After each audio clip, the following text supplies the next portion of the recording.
सबकी नींद उड़ाने आया है अब BSNL स्पीड टेस्ट। इन 9 में 249 के रिचार्ज प्लान में 45 दिनों की वैलिडिटी कौन देता है भाई साहब? आज की तारीख में 2 GB का डेली डाटा कौन देता है भाई साहब? आज की तारीख में 100 SMS per day, unlimited free calling, वो सारी सुविधाएं जो पहले जियो टेलीकम्युनिकेशन अच्छी खासी स्पीड दी, अच्छा खासा कस्टमर सर्विस बेस दिया और उसके बाद अचानक से दाम बढ़ा दिए, मानो बहुत लुटा दिया। अब कमाने का टाइम आ गया और इसी मौके पर BSNL फिर से एक बार जो है उसके अंदर नया बीज अंकुरण हो रहा है। BSNL अब एक नई ऊंचाइयां छूने वाला है। कोई बिलीव नहीं करेगा, कोई यह मानने को तैयार नहीं था आज से महीने भर पहले कि BSNL कभी रिवाइव हो भी सकता है, लेकिन प्राइस हाइक जो हुई सब कुछ पलट कर रख दिया है दोस्तों।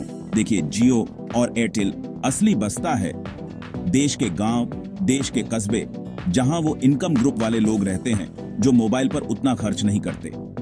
उनके पास में कंपनीज इनको टारगेट करना नहीं चाहती, तो इनके हिसाब के प्लान वो उतना खास इंपॉर्टेंस देती नहीं थी। और अभी भी जब प्राइस हाइक हुई है तो जो शहरी लोग हैं, जो ज्यादा डाटा इस्तेमाल करते हैं, उनके लिए किया गया। तो इसीलिए हुआ क्या? क्योंकि वहां पर गैप था। वहां पर जियो और एयरटेल, हेलो ट्यून, टाटा के साथ क्या हुआ? अब ये जो यूजर बेस बना हुआ है उससे बना हुआ है। दूसरा जो शहरी यूजर बेस है वो अब प्राइस हाइक की वजह से देखिए हर जगह महंगाई बढ़ रही है यार। कहीं तो थोड़ी राहत मिलती, लेकिन अब इसकी भी महंगाई और ज्यादा बढ़ गई है। तो लोग क्या करेंगे? पैसा बचाने की कोशिश करेंगे। ऐसी स्थिति में शहरी लोग भी अब बहुत सारे होंगे। वो जियो और एयरटेल, हेलो ट्यून भारत भर में जितनी जल्दी हो सके विद इन 2024 to 25 पूरे देश भर में कम से कम 4G डाटा वाला, 4G स्पीड वाला इंटरनेट डाटा प्रोवाइड करने वाला नेटवर्क रेडी कर ले। और आपको बता दें दोस्तों, अभी तक भारत में हर आदमी के पास में 5G फोन नहीं है। बहुत सारे ऐसे लोग मौजूद हैं जिनके पास 5G कंपैटिबल फोन उनके पास में अभी भी नहीं है, उन्होंने खरीदा नहीं है।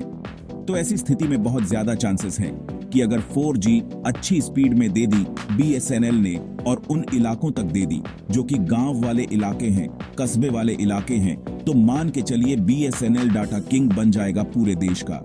और टाटा ग्रुप के साथ BSNL speed test coverage Tata का एडवांस नेटवर्क इंफ्रास्ट्रक्चर जो रहेगा वो बोला जा रहा है ऐसा कि वो BSNL स्पीड टेस्ट, यानी कि स्पीड चलेगा इंटरनेट थोड़ा सा टाटा AIG। कैसे सर्विसेज प्रोवाइड करना है, कैसे यूजर एक्सपीरियंस को बढ़िया बेहतर बनाना है, ये सारा एक्सपीरियंस अपने साथ में टाटा लेकर के आएगा BSNL के लिए। तो इनोवेशन होगा, सर्विस में इंप्रूव होगा, नेटवर्क कवरेज और सर्विस क्वालिटी इंप्रूव होगी टाटा के आ जाने से। तो दोस्तों, अगर BSNL स्पीड टेस्ट कोई डेटा पर इतना पैसा नहीं खर्चा करना चाहेगा, हालांकि डेटा आज की तारीख की जरूरत है दोस्तों। अब अगर BSNL अपनी मार्केट स्ट्रेटेजी को इसी तरीके से बनाए रखें, अपनी सर्विसेज को इंप्रूव कर ले, तो कंपिटेटिव एडवांटेज जो उसे मिल रहा है उसकी टैरिफ कम होने की वजह से ये जो है, और साथ में रूरल जो लोग हैं, जो ग्रामीण लोग हैं, यूजर्स जो हैं, वहां अगर लगातार बढ़ गए, वो BSNL की तरफ ऑलरेडी हैं, क्योंकि BSNL ही यूज कर रहे हैं, वहां कुछ और चलता नहीं है। इसके अलावा जो शहरी हैं, सेमी अर्बन लोकेलिटी वाले लोगों ने अगर BSNL को चूज करना शुरू कर दिया और BSNL ने कंपैरेटिवली कम प्राइस में ठीक ठाक सर्विसेज प्रोवाइड कर दी, तो कोई नहीं चाहेगा फिर जियो 5G काम करता है। टाटा ग्रुप ने हमेशा यह दिखाया है कि वो यूजर के एक्सपीरियंस को, यूजर को वैल्यू देने की कोशिश करता है।